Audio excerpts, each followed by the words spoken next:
got to be walkability that has a mix of uses that actually reduces vehicle trips. And I don't know where that belongs in the document, but it's one thing to be walkable. It's another thing to still push cars outside the project onto the adjoining street system. So I'd like to see a true mixed use development where you can walk and do most things without driving a car. That's beyond just having a walkable environment. Thanks, George. I would also suggest adding bikeable next to walkable. I know, I mean, walkable wasn't a word a while ago, and bikeable is becoming so. And besides biking being a major thing and becoming used more often, especially with electric bikes, but we're also seeing, of course, electrification of other, you know, like scooters and all that. And so if we have bike lanes and shared pathways, from biking, it'll also transfer into all that electric scooters and skateboards and all that stuff coming. A couple of things on the idea of having intersection density be a metric that we try to optimize. That really responds to Ted's point. A well-connected street network, whether it's grid-like or has a hybrid design like Daybreak.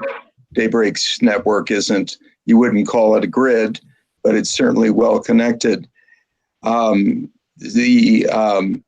idea of having few cul-de-sacs, I'm not saying that there shouldn't be any cul-de-sacs, because there are certain sites that lend themselves to cul-de-sacs, but the other metric that is commonly used in urban planning is the percentage of four-way intersections versus three-way.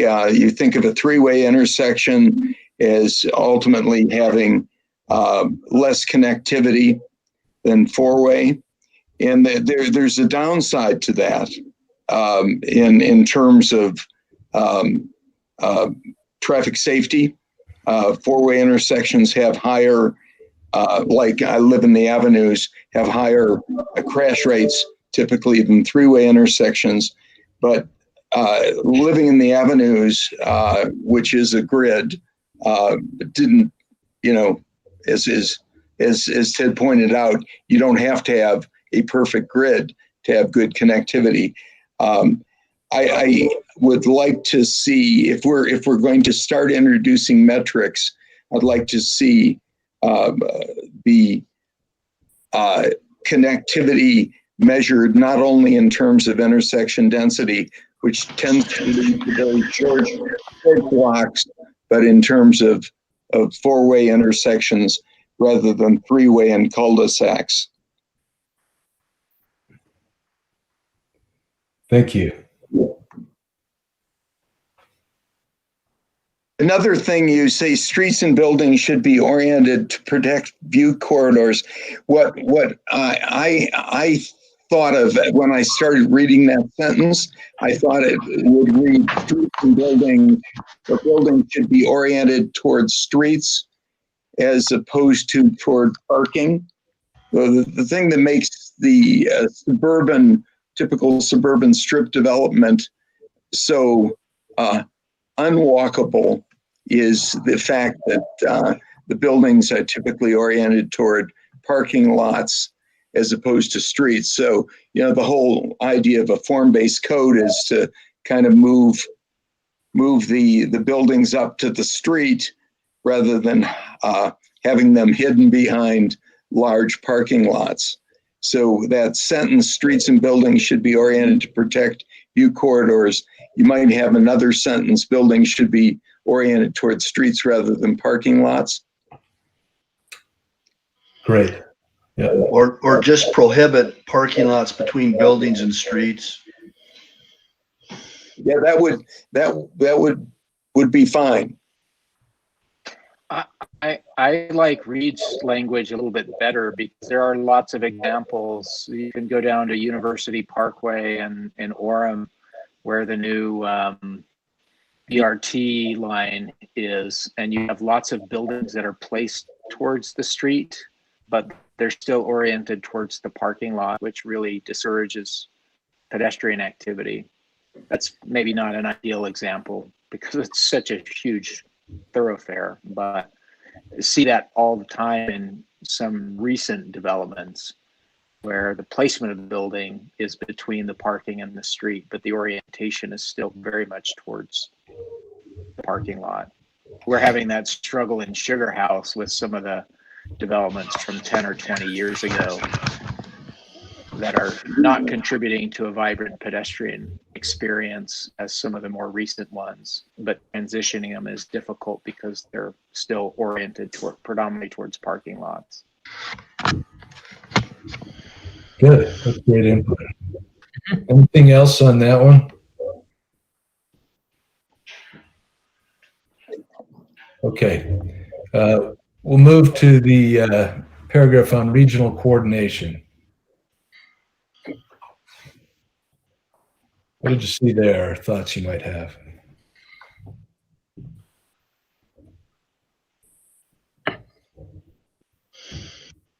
Alan, maybe there is a sentence that talks about, and you can help me out if this is actually present somewhere else, that talks about the community fabric around the site. So in other words, there's the region and then there is the community. Certainly that's present in language about connectivity. You know, and this one, I know this one is more of a process point, isn't it? So maybe this is not the right spot for that kind of language. Well, it's a good point, and you know, I tried to capture that in that, what is it, the penultimate sentence, providing connectivity to surrounding communities and regional infrastructure. But we can call that out more. I don't know if this belongs under bold ideas or regional coordination, but the whole idea of Wasatch Choice for 2050, which I probably talked too much about, but I'm so impressed with our vision, is to have centers well connected by transit. And the centers tend to be densest and have the highest floor area ratios closer to downtown. And then as you move away from downtown, you get probably a little lower intensity of land use. And again, I don't know whether that's picked up by the idea of a authentic walkable Main Street, but I would want this to be one of the centers on the 2050 map. And if you have it as a center, or a portion, or maybe more than one center, you might have more than one center. It will be totally coincident with the idea of Wasatch Choice for 2050. Yeah, I think that's very much the idea that we'll have a transit line through here, and this will be a new center in the region. So thanks. Yeah, I think it's a good idea. And Alan and Reed, on the existing Wasatch Choice vision, this site is identified as an urban center, so that can certainly be refined as things move forward. But we currently have at WFRC and everybody else, but partners have that as an urban center currently. Good. Thanks. Alan, Sean Seeger here. I'm just reading the underneath transportation. Preferably using autonomous electric vehicles using inductive charging. I wonder if that's maybe too prescriptive in terms of kind of designing or telling them what we want to see rather than them being creative. But I think you're asking for a critique of it. So there's critique. Yeah, thank you. Before we jump to transportation, anything more on the regional coordination piece? All right, yeah, let's jump into that transportation, and that's Alan, sorry, I wanted to add one other thing. You know, this may be addressed in a couple of other sections, but it may be worth just referencing in the regional coordination. There's a lot of regional coordination going on right now around the Jordan River. And I know the river has been very central to the vision for the Point of the Mountain area. One of the real challenges that we have right now is that we don't really have a river in Bluffdale and Draper. It, at least through this stretch of it, it is really a creek, and improving water flow in the river to be able to develop something like a kayak park or a real water river oriented recreation amenity. I'm heading into a meeting just after this one where we're going to be talking about this very thing. And so getting water flow back into the Jordan River to create a river that can be an amenity, I think is a regional coordination issue that maybe could be addressed somehow in this, because it will take a regional effort to return the Jordan River to a river at some point in the future.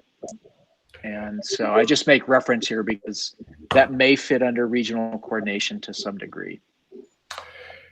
Thank you, Soren, and that is a big deal and one that I've supported over the years. I might suggest that, you know, the point, the 700 acres is not going to be able to take on getting water into the Jordan River.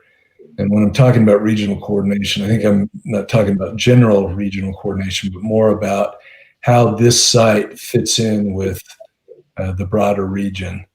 So that may be a bigger idea than what we can take on in developing a specific site. That's just an initial thought, and I could be persuaded otherwise, maybe.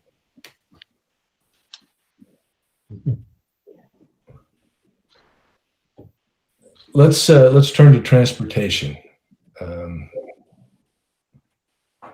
And thank you, Sean. I think you're right in your suggestion that is pretty specific and prescriptive. It's something that came up in the conversation, but so I was trying to capture it. But maybe it's best to just leave that in the notes and not highlight something that specific. On transportation, someone's earlier suggested not only walkable but bikeable. I wonder if we could say something about the bike network. I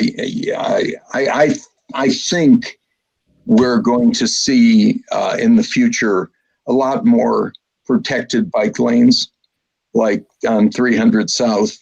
I think that's coming, and protected intersections too, like 200 West and 300 South. Could we add something about bicycling per se, like we have transit and obviously sidewalks everywhere, and we've already talked about having a dense network of streets. And then, by the way, that's another way. Rather than using the term grid, you can use just the term network, connected network, and get around that rectilinear grid idea.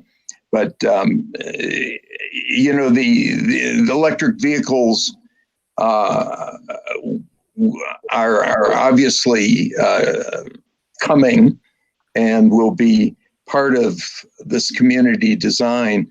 But we already have bicycling, and bicycling is way up now because of COVID. And I just think it maybe deserves a sentence. You know, and if, sorry, Alan, you were about to respond. I'll let you do that. Well, I was just wondering, do you think that last sentence in there, that was the intent of the last sentence, but to not necessarily mention a specific mode, but look at non-motorized commuting. Do you think we need to call out bicycles specifically? Well, the thing with regional trails When I think of trails, I think of off-street infrastructure, bike and ped trails, as opposed to on-street infrastructure. And particularly for utilitarian travel, as opposed to recreation, the on-street is more important than the off-street. Right. Hey, Yeah. Ellen, this I, is my very quick interjection. I think, you know, I know how a document like this might be used. This is not exactly going to be the blueprint for how things move forward. And this may be a time for us to use some hyperbole. Maybe we use world-class instead of robust. That's my only comment there. I have one thing to add to that. My thought is maybe that last sentence, yeah, like Ted said, says build a world-class active transportation system. End it there and put that as the first sentence. You know, the cars will come and they'll be accounted for. But if that's the first part of it, it kind of shows that, you know, like Reed said, now it's just a system, and that could include streets and trails. And that's our number one priority. So what if we just add streets and trails? Or add, Again, trail, I think technically is off-street.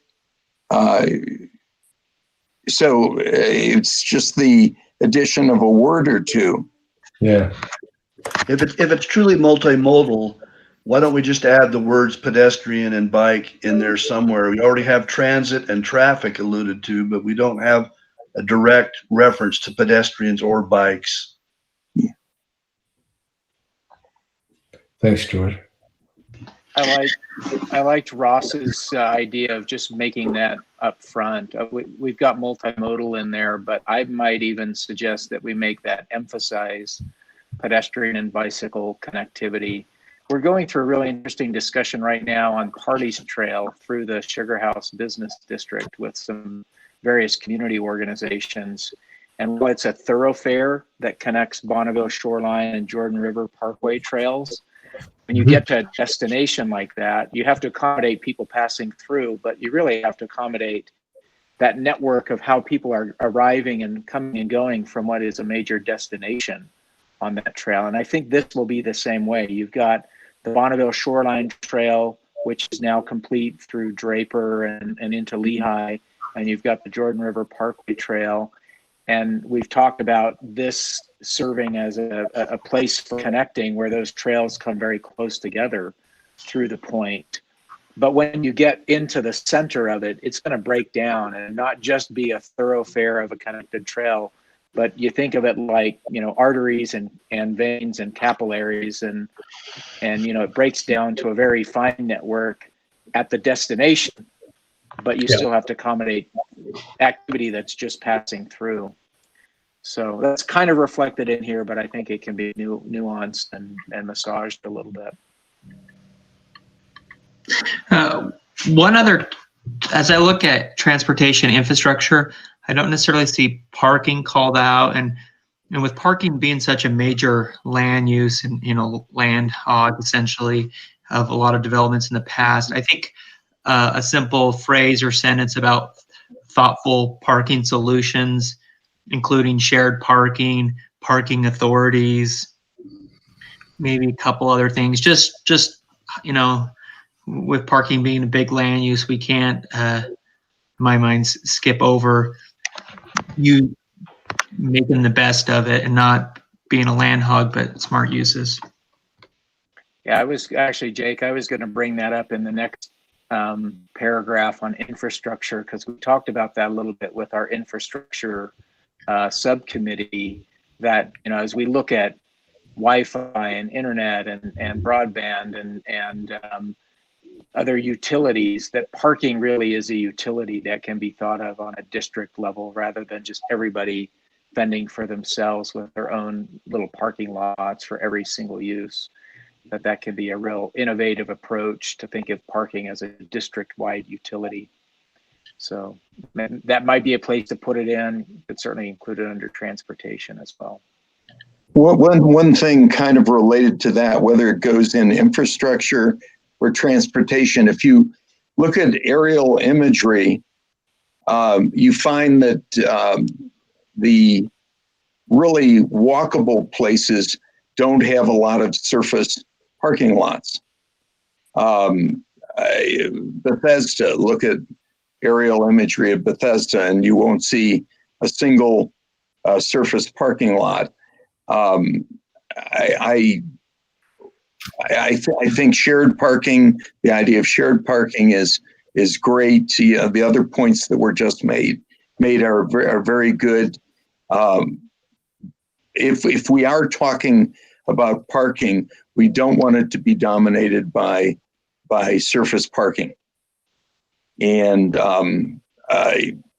again, we've looked at the university, we've looked at transit-oriented developments now around the country, many of them, and surface parking is absent from most of them. So somewhere to build in that notion, either under transportation or infrastructure. And by the way, whoever made the point about parking, I totally agree. It belongs there somewhere. Yeah, that's a big piece. I should have Could Reed's comment about eliminating or reinforcing no surface parking lots be one of the bold ideas in that bottom paragraph? I mean, that is a pretty bold idea because we're so used to seeing parking lots in any place where we gather for business and activity. And yet we know the impact on walkable communities is really detrimental. So I'd love to see that maybe included as a bold idea, that surface parking lots are really not part of this innovative approach. Yeah, that would work. Yeah, we can certainly include that. Of course, then you have to figure out how to pay for them, and that's been an issue in all the TODs on the Wasatch Front. But that's for later consideration. But I agree in terms of design principles and planning. We don't want to be using valuable land for parking. Can I make one suggestion? Maybe something related to parking at a minimum says it can't, shouldn't serve a single use. That's where you get a lot of the wasted parking. So at a minimum, parking structures are great, but at a minimum, it should serve multiple, uses or offsetting uses. Yeah, that's a great point, and that may reinforce Jake's earlier point about the use of that phrase, district parking approaches or something to that effect. I think those are great points. Yeah, I agree. Good. Well, we've already kind of moved into infrastructure and bold ideas. Let's see. Anything else on infrastructure there? Alan, let me just add one more, and then I've got to drop off the call because I've got to hop into another meeting as we're working on our Blueprint Jordan River. But the idea of connecting the range to the river through some sort of wildlife corridor that may be part of bike infrastructure and things like that. We used as an example in our discussion the new wildlife bridge that was recently put in up at Party Summit between Salt Lake and Park City, which is well utilized now by wildlife. It has no purpose other than to allow wildlife to cross the freeway. And we've got several major corridors: freeway corridor, Bangerter Highway corridor, the commuter rail corridor, and heavy rail, and others that really provide barriers to wildlife, but also, to human activity and active transportation. And so trying to navigate, how do you bring some sort of a corridor through here whether it's overpasses or underpasses or whatever happens to be, that would support wildlife connectivity from range to river, which is really important as we're intervening with human interference in natural ecosystems, that we recognize and do that. But it also has a human aspect as well, because this green belt or greenway or something like that could become very iconic, and it could serve as a way to reinforce this active transportation link as well, with shared pathway through that. So I'd like to see that emphasized again, in that we've got wildlife corridors in there. I'd like to see that a little more prominent, and also maybe incorporated into the bold ideas somehow as well. Think about how nature connects and ecosystems connect through an area that's got heavy human intervention, but really plays an essential role in wildlife and ecosystem health as well. Alan, I had a very similar thought, perhaps not as much focused on wildlife as Soren's thought, but I think that phrase range to river is really key. And it certainly stretches, of course, beyond the prison site, but it is the kind of thing that could make that site very special.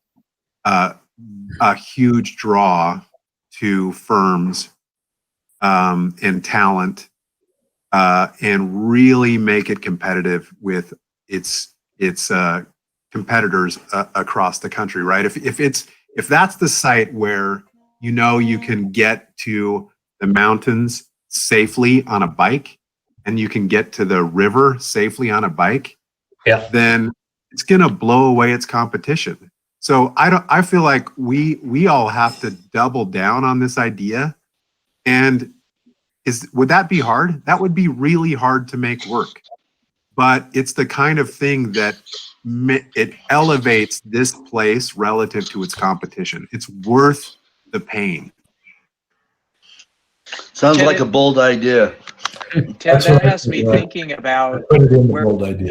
Yep. where we might think about some inspiration. Resort towns have really figured out a lot of this connectivity, bringing nature. Park City brings ski runs right down into the city center. And if those ski runs are not ski runs, but maybe bicycle routes and green belts, but there's a lot of resort towns that have really figured out this highly urban, highly natural interface in ways that may be some precedent here, and reminiscent of some of those ski villages, but in a much more urban setting.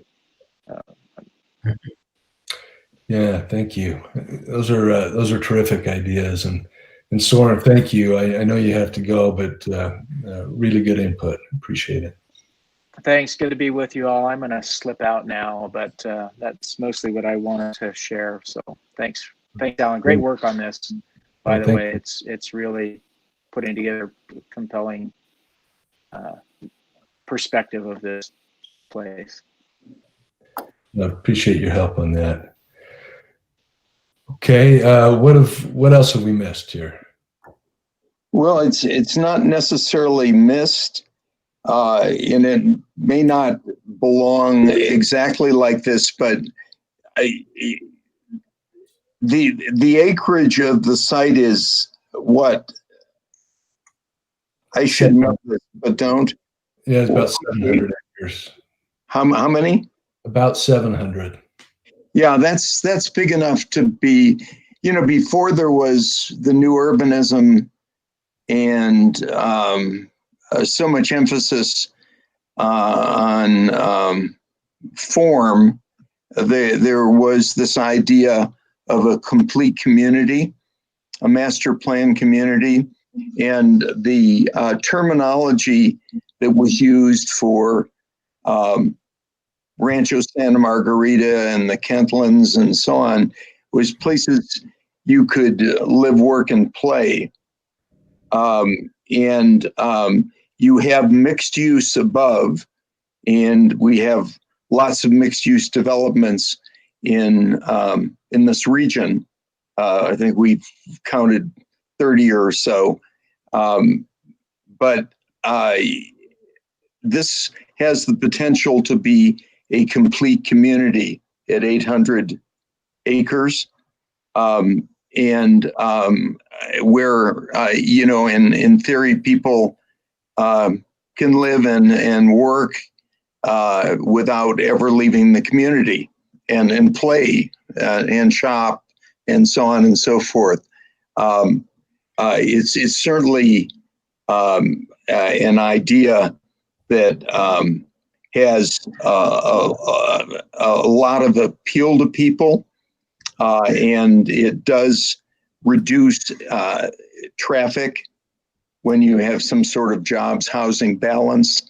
It reduces the amount of traffic coming in and leaving, and so I don't know if that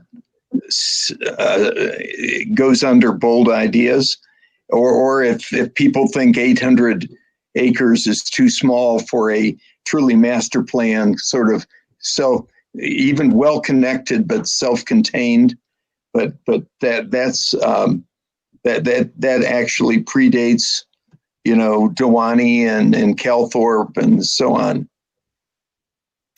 Yeah, in fact, I think that's very much aligned with the vision and with the direction that the legislature set out. And they talked about a strategic plan that they didn't use the word balance, but it was essentially driving it, finding the right mix of residential, commercial, office, et cetera, that would minimize off-site trips. So I think, that's worth highlighting.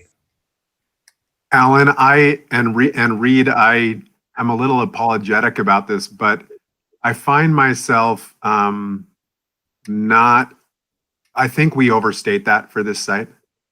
I think if our intention is to have a site that minimizes trips that are generated from the site, that could possibly be at odds with creating a site that is a powerful economic generator, which may actually be more valuable for this part of the region. If it's a powerful economic generator, it may be the kind of thing that has secondary benefits like driving significant transit increases that helps make great transit work in that part of the region, which could have a ton of additional benefits on that side. Economically, the spin-offs economically could be really powerful. Having a really strong, downtown economic presence halfway between Provo and Salt Lake, that has huge benefits. So I just wanted to be a counterpoint on that I think that, in my view, balance is not as big a priority for this site as being a powerful economic engine. Ted, I agree. I think that's why they didn't use the term balance.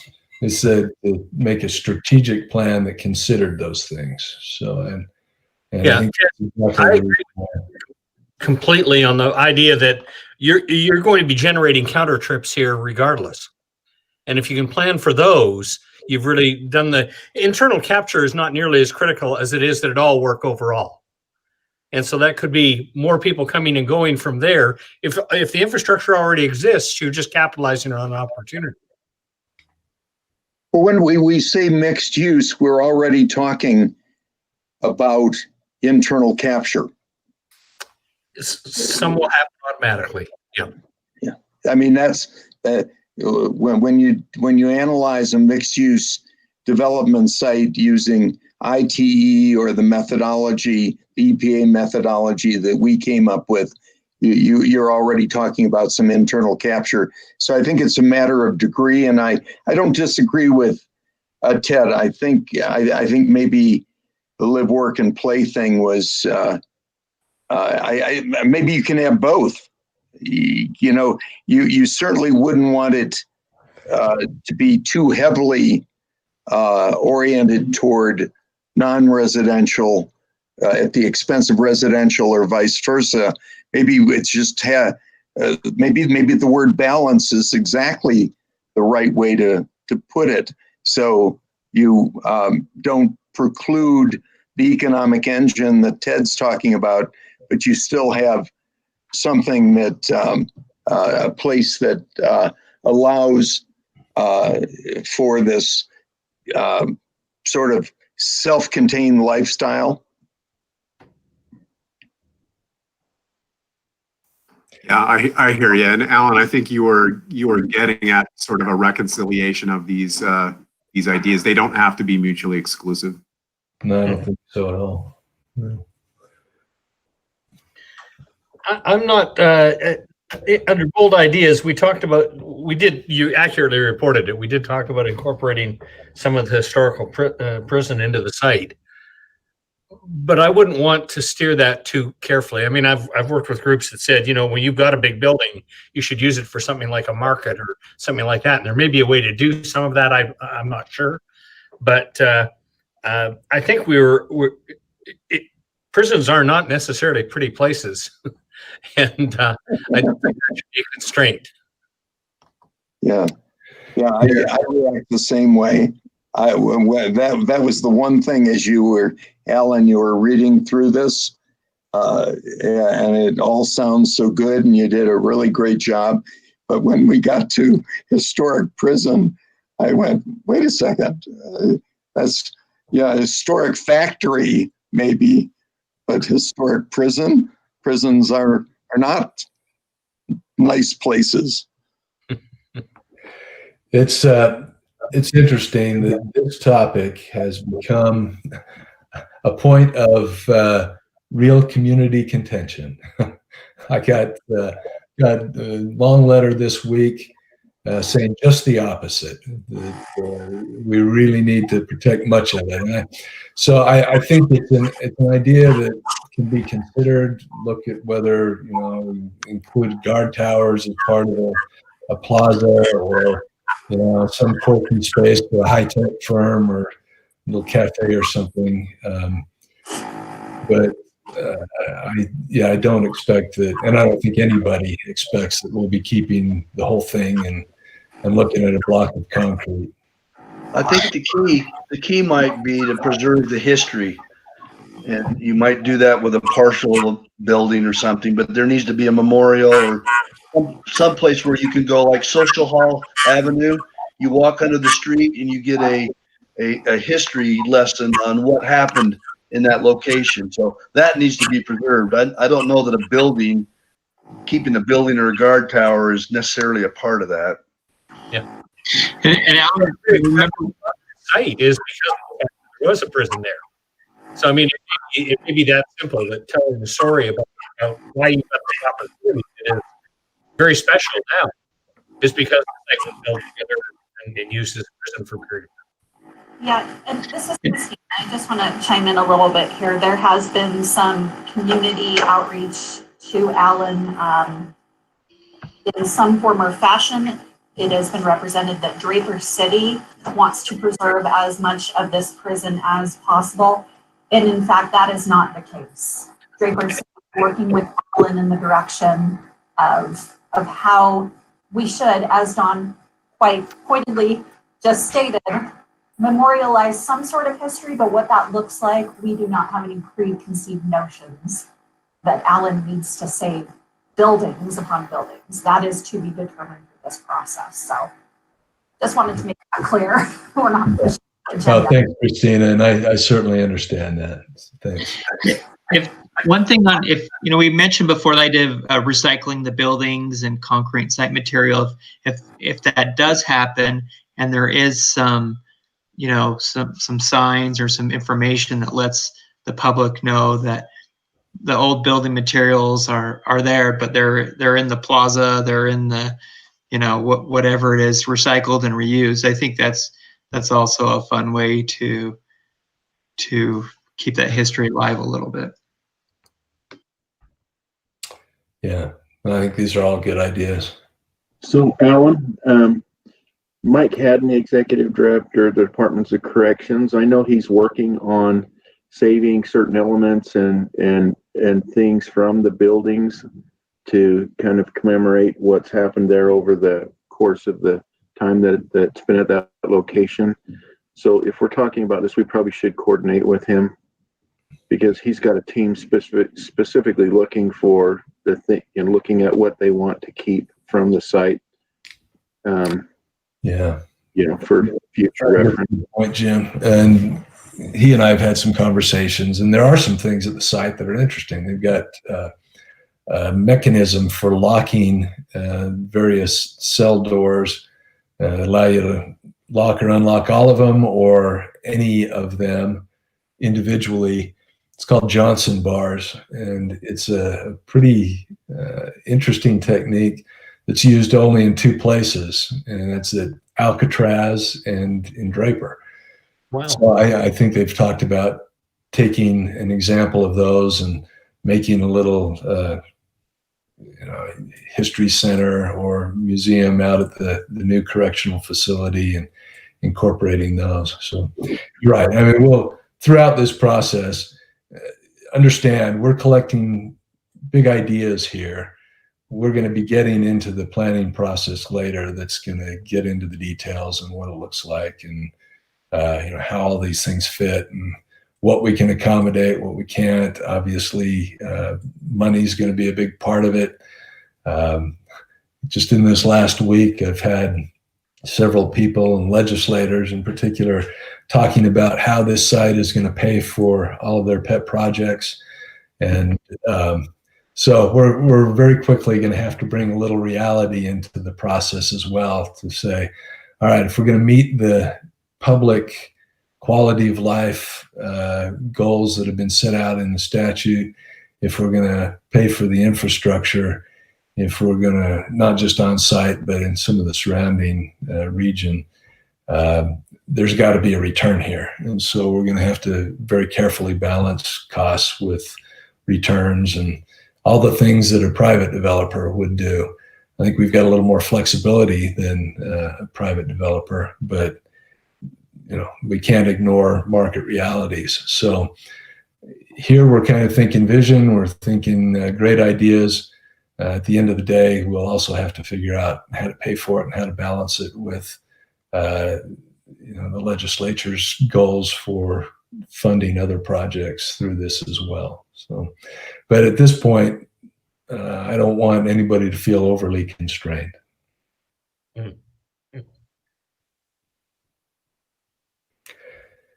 Anything else?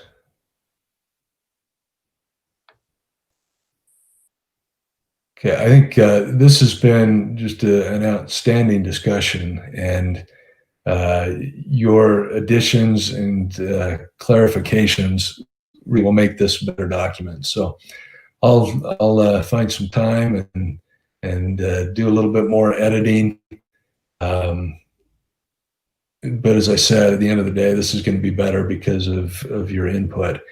And if other ideas or thoughts come to mind, don't hesitate to send me a text or an email, and we'll do that. Alan? Yeah. This is Ross. I have one other thought under the infrastructure section. It's talked about in other parts of this document, but one of the big things we're facing moving into the future is availability of water. And this, could be a great example of reduced water use, because there's a finite amount of that available. So maybe under the infrastructure section, we could add something about, reduced water consumption, which also reduces the wastewater footprint as well. Yeah. Let me just make a note of that.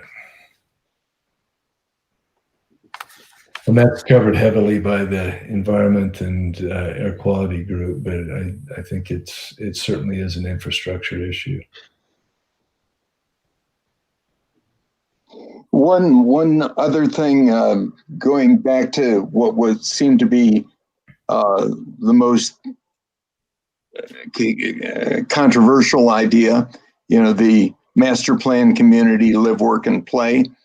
If even if there is a lot of commuting in and out, there's a great advantage to having balance, because if you think about it, if it were strictly residential, everyone would be commuting out in the morning and you'd only be using half of your infrastructure, Yeah. Roads. If it were totally employment, the exact opposite. People would be commuting in the morning and out in the afternoon, and you'd only be using half of your infrastructure. So the idea of balance doesn't only mean internal capture, but much more efficient use of infrastructure.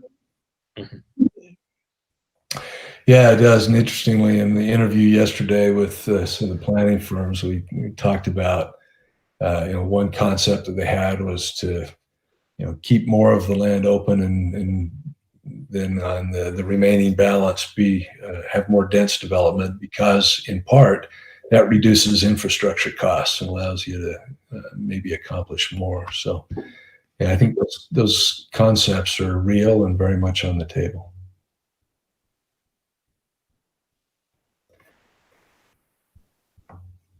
Okay, anything else?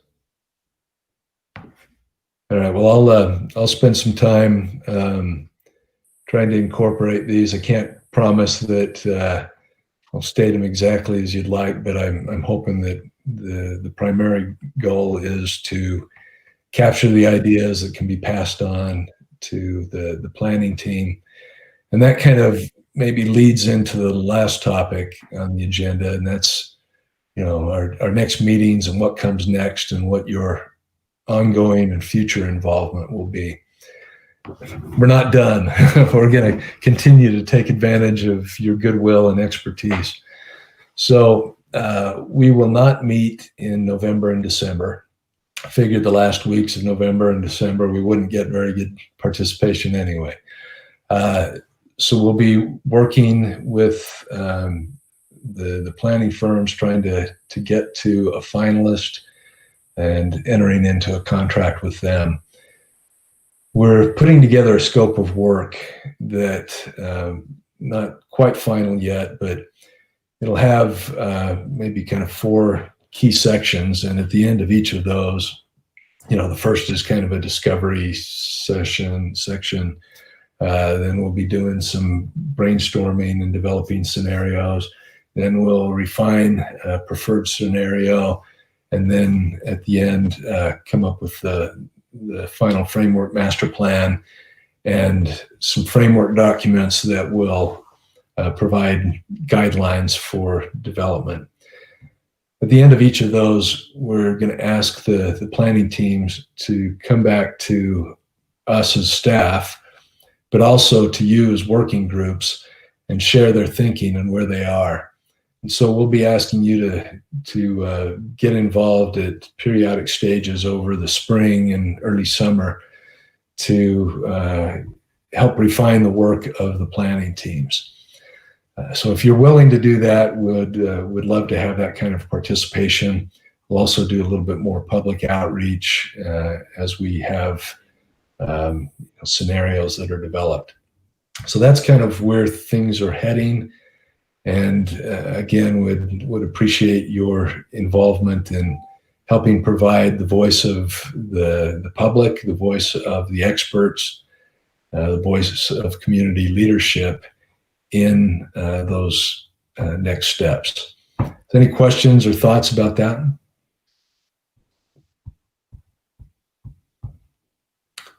Okay. But before I turn it back to Jim, I guess I don't know how to adequately express it, but I'll say what I've said many times, and that's thank you.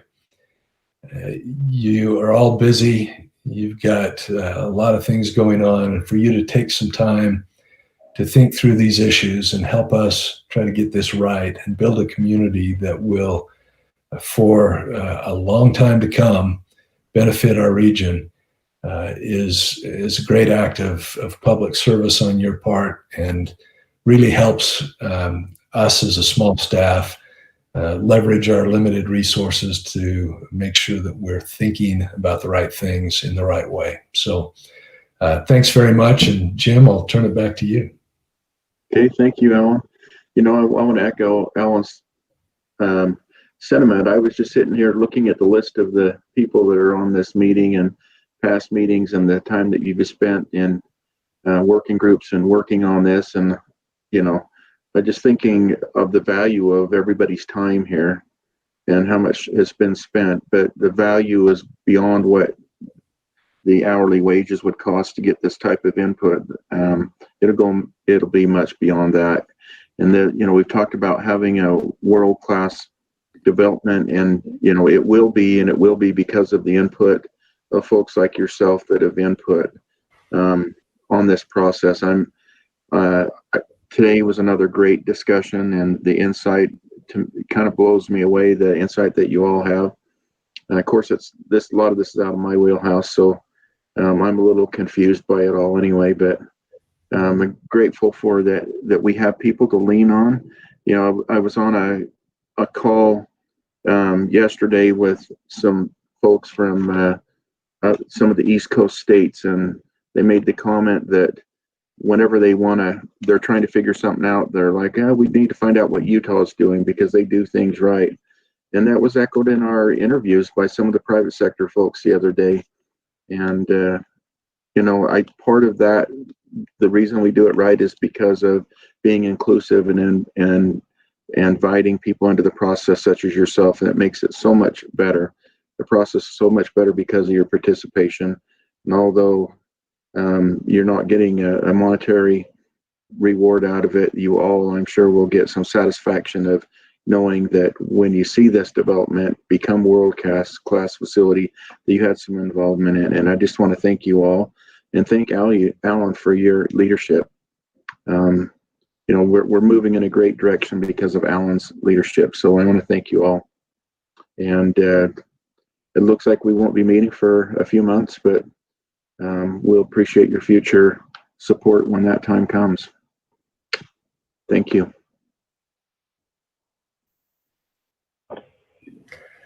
Thanks, Alan. Thanks.